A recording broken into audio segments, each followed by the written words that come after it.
નમસ્કાર વિદ્યાર્થી મિત્રો, સ્વાગત છે તમારું ફરીથી એકવાર આપણી યુટ્યુબ ચેનલ સ્ટડી વિથ જનમ શર્મા. તો વિદ્યાર્થીઓ, આજે આપણે જોવાનું છે સ્વાધ્યાય 13.1નો દાખલા નંબર 4, એટલે કે આંકડાશાસ્ત્રની અંદર આપણે જે મધ્યક સત્તા શીખ્યા હતા એનો એક નવો દાખલો શીખવાનો છે, જેની અંદર આપણે શું જોઈશું. તો આજે આપણે જોઈશું કે ડીઆઈની રીત, એટલે કે ધારેલા મધ્યકની દાખલો કેવી રીતે ગણી શકાય. તો ધારેલા મધ્યકની સંખ્યાના અજમાવી એક દાખલો દાખલા નંબર 4. ફટાફટ રકમ લખી લો, જોઈ લેજો તમે.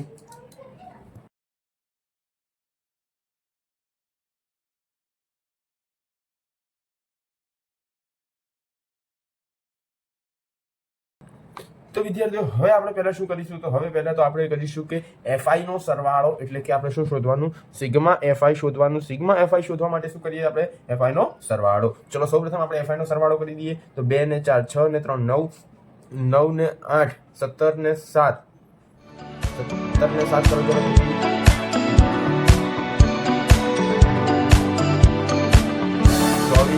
4 28 29 30. ચલો, તો આપણો એફઆઈ સિગ્મા એફઆઈ આવી ગયો 30. હવે આપણે અહીંયા એક વસ્તુ માર્ક કરો. શું શોધવાનું? આ ફરીથી એક વસ્તુ તમને એચઆઈ એટલે યુઆઈ એટલે કે ફરીથી એકવાર હું આપણે ધારેલા મધ્યકની રીતની પણ પદ વિચલનની રીતનો દાખલો ફરીથી એકવાર અહીંયા આગળ તમને પૂરેપૂરો સંપૂર્ણ સમજ આપવા માટે કોશિશ કરું છું કે યુઆઈની રીતનો દાખલો શોધવા માટે સૌપ્રથમ આપણે શું જોઈએ. તો સૌપ્રથમ આપણે જોઈએ એક્સઆઈ. તો આપણે અહીંયા આગળ લખી દઈએ એક્સઆઈ. એક્સઆઈ આપણને કેવી રીતે મળે? તો આ પહેલું પદ, જે પહેલો વર્ગ હોય, વર્ગના બંને પદોનો સરવાળો કરવાનો, અને સરવાળો કર્યા પછી આપણે એને કેટલા વડે ભાગવાના?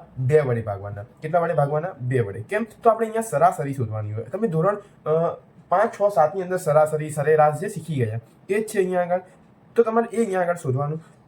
તો આપણે અહીંયા આગળ 65 અને 68નો સરવાળો કરીએ તો આપણો જવાબ આવશે 133. 133 ભાગ્યા 2 કરીએ તો આપણો જવાબ આવશે 66.5. હવે તમને વિદ્યાર્થી એવી ખબર પડવી જોઈએ કે અહીંયા આગળ દરેકની અંદર તફાવત કેવો છે? સરખો છે. કેટલાનો ગેપ છે? 3 નો ગેપ છે. તો 66.5ની અંદર 3 ઉમેરો તો કેટલા થઈ જાય? 69.5. હવે 69.5ની અંદર બીજા કેટલા ઉમેરવાના? 3, તો 72.5.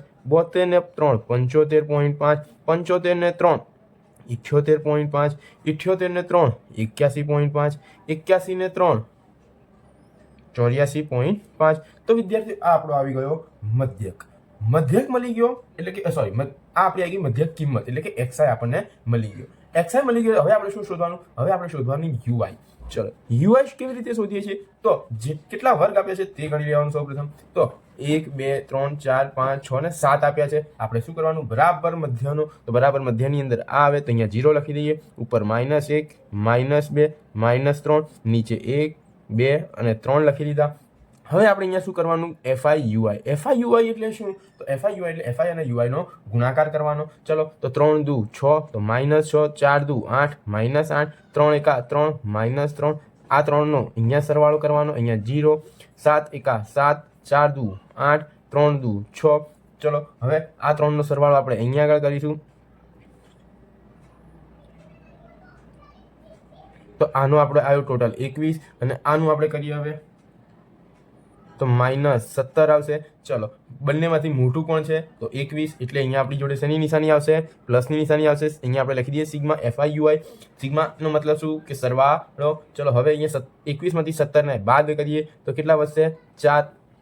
હવે અહીંયા આપણું આ કામ પતી ગયું. હવે શું કરીશું આપણે? તો હવે આપણે કરવાનું x બાર શોધવાનું. x બાર શોધવા માટે આપણે અહીંયા કાલ સૂત્ર લખી દઈએ. તો a વત્તા સિગ્મા એફઆઈ યુઆઈ છેદમાં સિગ્મા એફઆઈ ગુણ્યા h. હવે આપણે અહીંયા સૂત્ર લખ્યા બાદ શું કરીશું આગળ? તો સૂત્ર લખ્યા બાદ હવે આપણે એની એક એક કરીને કિંમત મૂકીશું. સૌપ્રથમ a ની કિંમત, તો આ જે આપણે આવ્યો એ આપણો શું હોય? a હોય. તો 75.5 આપણો શું આવી ગયો? a આવી ગયો. પ્લસ એફઆઈ યુઆઈ કેટલા આવ્યા આપણા? સિગ્મા, તો 4 છેદમાં સિગ્મા એફઆઈ 30 ગુણ્યા અહીંયા આગળ આપણા વર્ગ h એટલે કે વર્ગ લંબાઈ. વર્ગ લંબાઈ કેટલી હતી આપણી? 3. તો ચલો, છેદ ઉડશે. 3 દાન 30, અહીંયા 75.5 પ્લસ એમનું એમ 4 છેદમાં 10 એટલે કે 0.4, અને 75 એમના એમ પોઈન્ટ એમનો એમ પોઈન્ટ પછી 5 ને 4 કેટલા થઈ જાય? 9. તો આપણો જવાબ આવી ગયો 75.9. તો વિદ્યાર્થીઓ, આ હતો આપણો દાખલા નંબર 4. એકદમ સરળ છે વિદ્યાર્થીઓ. જેટલી કોશિશ કરશો, જેટલી વખત પ્રયત્ન કરશો આ દાખલા ગણવાના, એટલા સરળ થશે આ દાખલા. તો મારું એવું માનવું છે કે તમને વધુમાં વધુ આ દાખલાની તમારે પ્રેક્ટિસ કરવી જોઈએ. તમે જેટલા વધુ આ દાખલાની પ્રેક્ટિસ કરશો એટલા સારામાં સારા માર્ક તમે આ ચેપ્ટરમાંથી કવર કરી શકશો. હવે વિદ્યાર્થીઓ, આપણે એક નવો દાખલો જોવાનો છે. દાખલા નંબર છે 3. દાખલા નંબર કયો છે? 3. દાખલા નંબર 3 આપણે સૌપ્રથમ અહીંયા આગળ જોઈશું. અહીંયા દાખલા નંબર 3 એ કઈ રીતે ગણવાનો, કેમ, એ બધી આપણે ડિસ્કશન કરીએ. ચલો વિદ્યાર્થીઓ, સૌપ્રથમ હું દાખલા નંબર 3 ની રકમ લખી દઉં.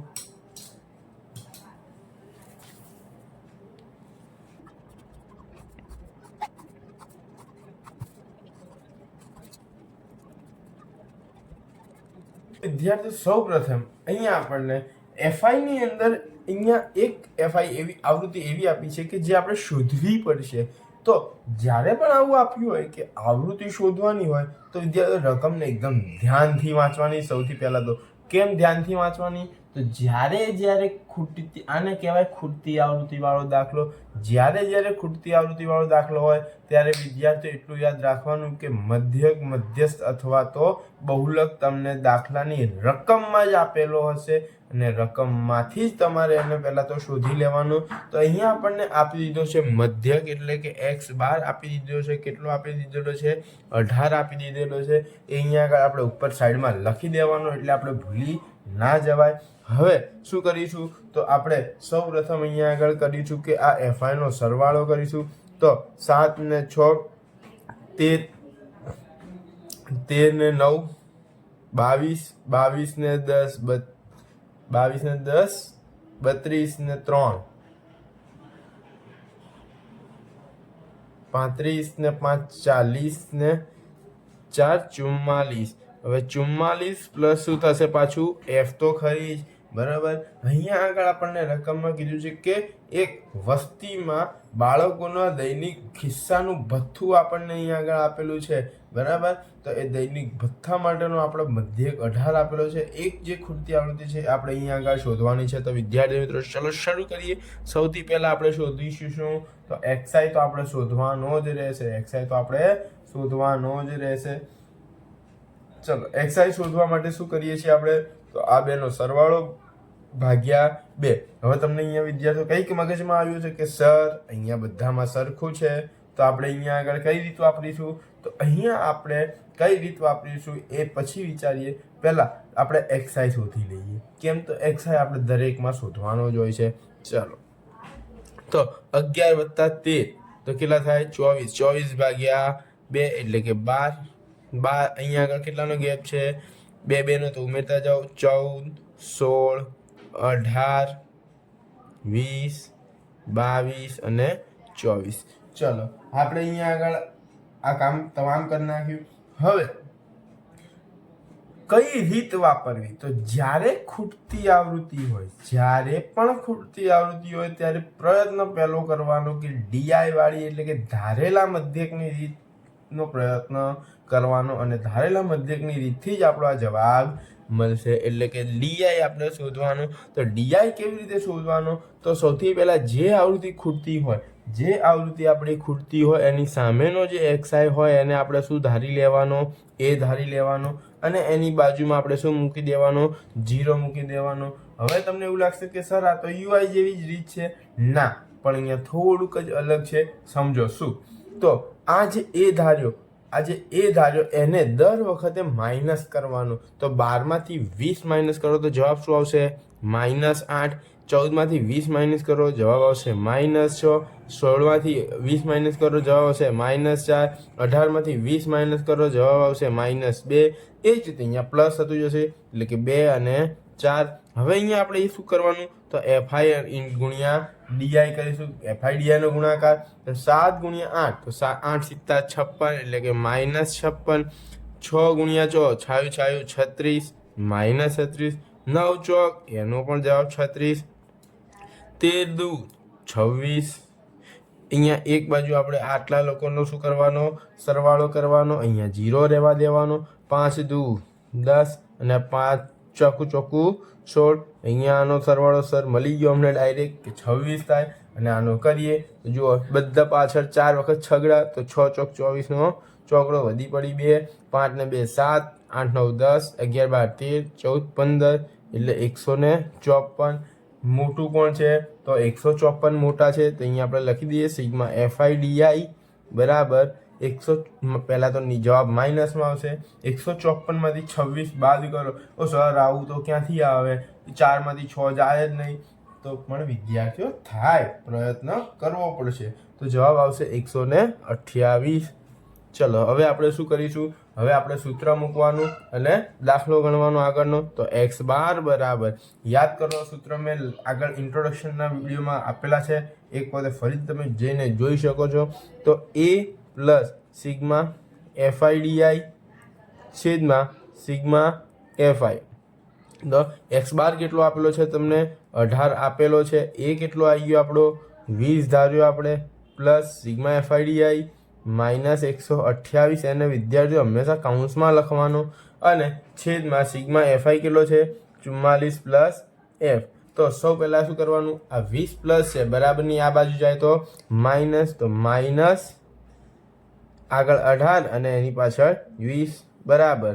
અહીંયા 128 માઇનસ છેદમાં 44 પ્લસ f. ચલો બાદ બાકી કરો. તો બાદ બાકી કરીએ તો 18માંથી 20 જાય એટલે કે -2 જવાબ આવશે આપણો. હવે આ ભાગાકારમાં, તો બરાબરની આ બાજુ જાય તો ગુણાકારમાં. તો 44 પ્લસ f બરાબર -128.